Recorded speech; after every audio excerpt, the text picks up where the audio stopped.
Namaskar. I would like to thank the Times Network for inviting me to speak at the India Economic Conclave on the subject of India's great democracy dividend.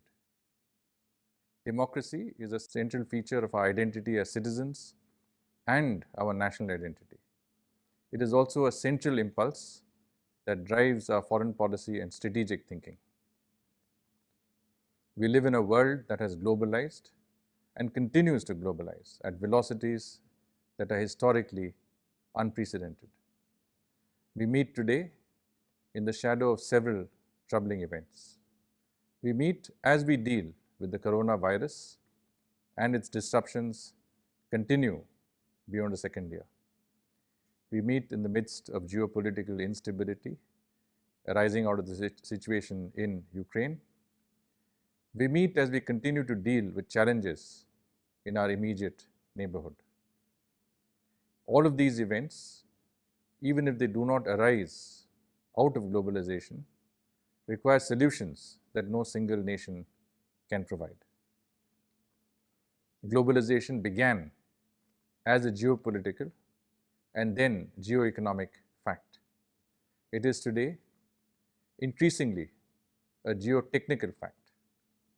The construct of globalization has thus changed, and I have no doubt that it will continue to change.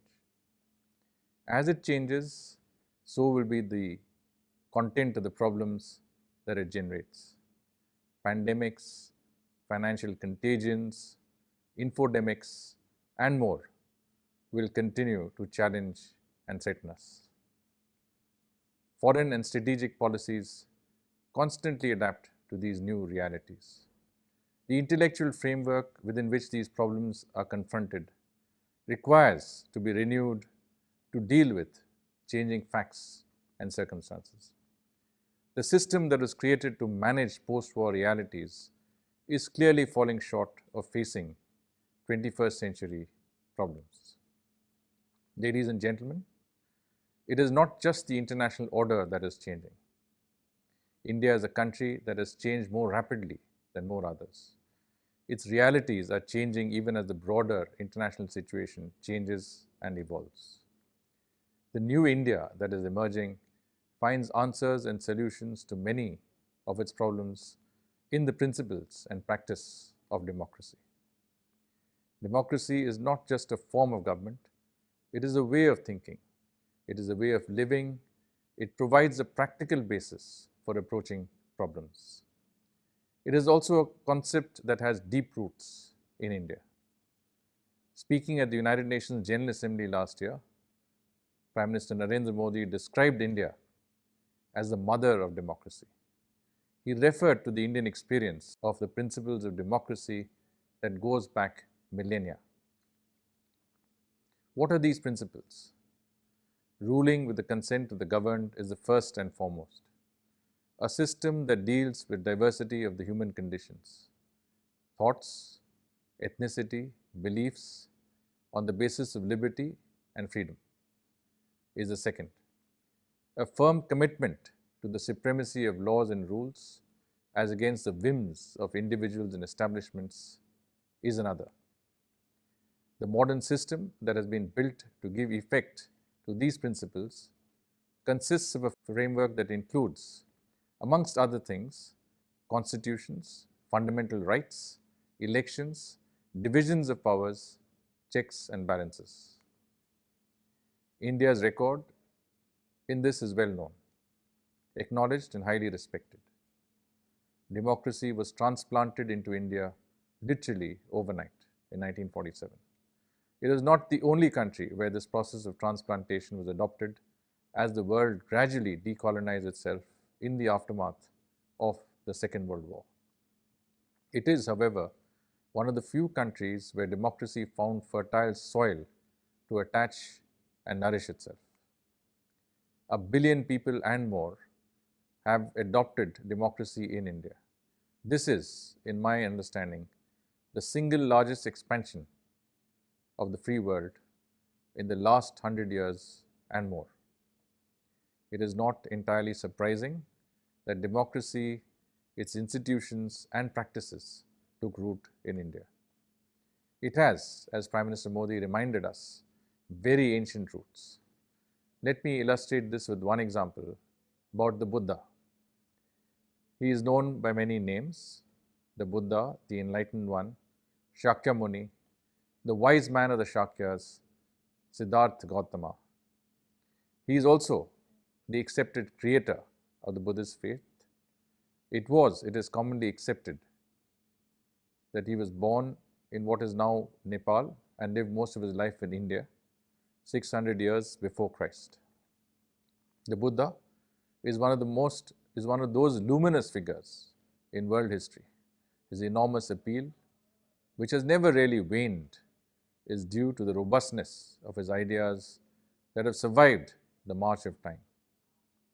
How the Buddha wanted his disciples to treat his teachings and his ideas is one of the most profound statements about Indian thinking. The Buddha encouraged his followers to question authority. There is enough evidence, it is my understanding, that the Buddha insisted that no teaching, even that of the Buddha himself, should be taken at face value. There is controversy about what exactly he said, but there is no controversy about the fact that he exhorted his followers to rely on their own faculties of thought and reason in arriving at judgments. In other words, 600 years before Christ, in the territory that is now India, a godlike figure and one who is revered by all Indians, encouraged his followers to speak freely and to speak the truth and to decide for themselves. This predates Thomas Jefferson's statement, "It is every American's right to and obligation to read and interpret the Constitution for himself," by 23 centuries. It predates the death of Socrates, the father of Western philosophy, by about 200 years. The right to freedom of expression, ladies and gentlemen, is hardwired into our historical consciousness and our heritage as Indians. I simply intend to say here that it is a matter of historical record that the right to critically question authority has been encouraged for millennia in India. We revere the Buddha, ladies and gentlemen. We revere the modern form of his teaching. We have enshrined it in our Constitution as the right to freedom of expression. Elected republican city-states such as the Lichavi and the Shakya also flourished in India around the time of the Buddha. In fact, the Buddha himself came from one of the republics that were so prevalent in that period of time in India. There are many other instances that we will all know of Yudhishthir's sense of righteousness and Lord Ram's sense of duty. Sant Kabir's ability to include the many colors of a diverse culture and civilization in his dohas, Guru Nanak's syncretic thinking, Guru Gobind's decision to ask his followers to respect the written word of the Guru Granth Sahib, the concept of dharma, integral to our existence as India and as Indians, is the timeless embodiment of the concept that underlines the rule of law. Law is above the individual. There are consequences, as the law of karma tells us, for our actions. And all, no matter how mighty, are subject to those laws and consequences. It is the same truth as the oft-repeated common law axiom, "Be you so mighty, the law is mightier." Ladies and gentlemen, these ancient principles and truths continue to guide our intent and action in the realm of foreign and security policy today. Let me give you a few instances of how the principles underlying democracy have shaped our thinking. The system that the United Nations Charter underpins is a multilateral system. It is difficult to find a nation more committed to multilateralism in letter and spirit than India. India's traditional contributions to the United Nations are well known. We are amongst the largest developing country donors to the UN. More UN peacekeepers or blue helmets have come from India than from any other nation. This commitment has been revitalized and substantially augmented in the recent past.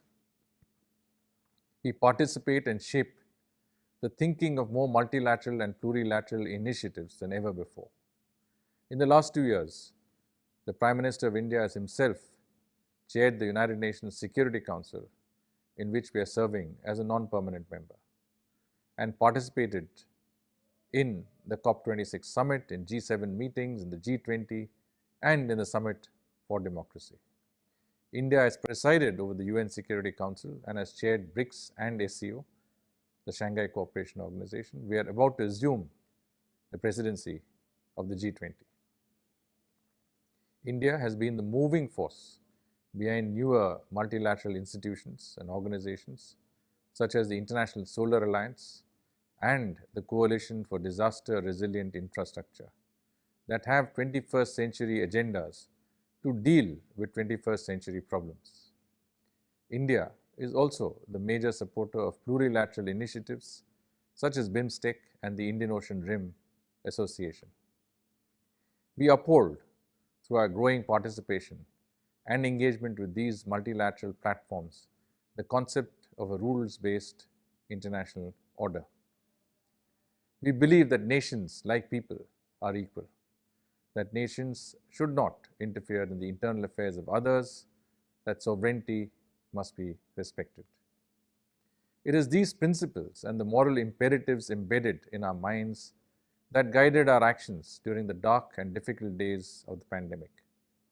India suffered during the pandemic, but India never forgot that it was a part of a larger global community. It was in the best and highest traditions of citizenship, a responsible global citizen. India rose above its own suffering to offer a helping hand where it could. It was this that guided our actions as the pharmacy of the world to make critical medications and medical services available to more than 150 nations during the pandemic. The Vaccine Maitri program, which is based on unique Indian strengths in R&D and vaccine production, was another manifestation of the concept of responsible global citizenship and of the Indian belief in Vasudhaiva Kutumbakam. It is also these principles that guide India's growing profile as a development partner, as a net provider of security and a first responder in our immediate neighborhood and beyond. It underlines the concept of Sabka Saath, Sabka Vikas, Sabka Vishwas, articulated by Prime Minister Shri Narendra Modi. India's development partnership is committing an increasing envelope of resources to developing human resources, capacities and infrastructure with our neighbors. India shares its values with its partners. We build parliaments and courts, we build hospitals and educational institutions. We educate tens of thousands in Indian institutions through the Indian Technical and Economic Cooperation Program, through the Indian Council of Cultural Relations, and through the growing numbers of students who in their individual capacities study in Indian schools and colleges. We are an education hub, promoting the values of democracy and values associated with democracy to a growing global constituency. We have also emerged, because of these values, into a healthcare hub in the developing world. Indian hospitals and medical personnel treat and cure hundreds of thousands of patients from across the world. We also build roads, railways and ports. Whatever we do, we make sure that Indian development assistance does not promote indebtedness or create crises. We are a democracy promoting the values and institutions that we believe will promote democracy amongst our friends and partners. Ladies and gentlemen, these values that are at the core of the vision of the world and of our foreign and strategic policies impart a unique credibility to India. It is generally accepted that India is today an emerging pole in what External Affairs Minister Dr. S. Jaishankar has described as a multipolar and multi-aligned world.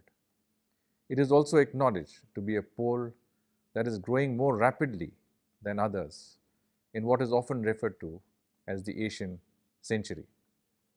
The contours of that century are slowly emerging, and it is widely accepted that India is one of the key drivers of the change that is driving a strategic and economic rebalancing.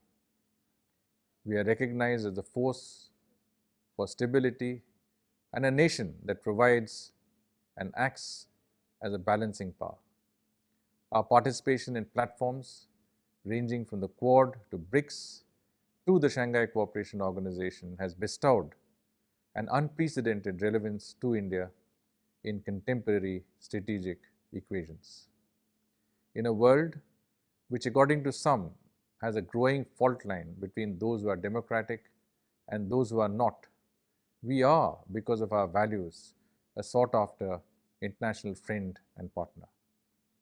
We are, as I pointed out earlier, seen as a net provider of security, whether it is through the UN Security Council Presidential Statement on Maritime Security, or the Quad Vaccine Initiative, or the recent agreement with the United States on space situational awareness. Our growing capacities and our intent make us more relevant in improving human security across the world. We are gradually emerging as thought leaders, as original thinkers in the global norm-setting process. We are seen as part of the solution and not of the problem. Whether it is climate change or human rights or international security or development or trade or business, India brings in both the capacity to contribute to solutions and the ability to contribute intellectually and innovatively to problem-solving exercises. Concepts such as human-centric globalization, articulated by our Prime Minister, draw sustenance from our intrinsic moral and ethical compass.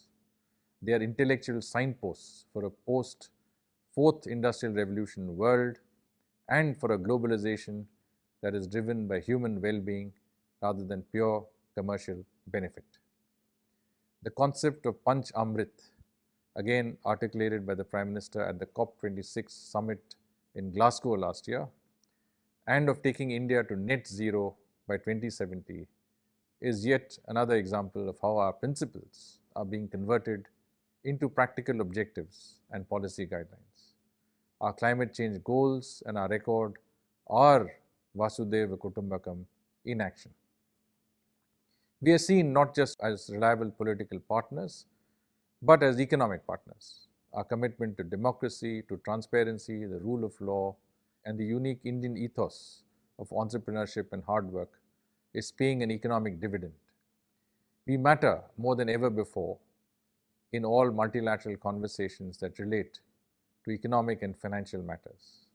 India's forthcoming presidency of the G20 is both an acknowledgement of our augmented global standing and an opportunity to project our perspectives and highlight our priorities. The concept of Atmanirbharta, which we translate in foreign policy language into strategic autonomy, is transforming our economic and technology diplomacy. We remain, in spite of the considerable disruptions of the pandemic, one of the fastest growing economies of the world.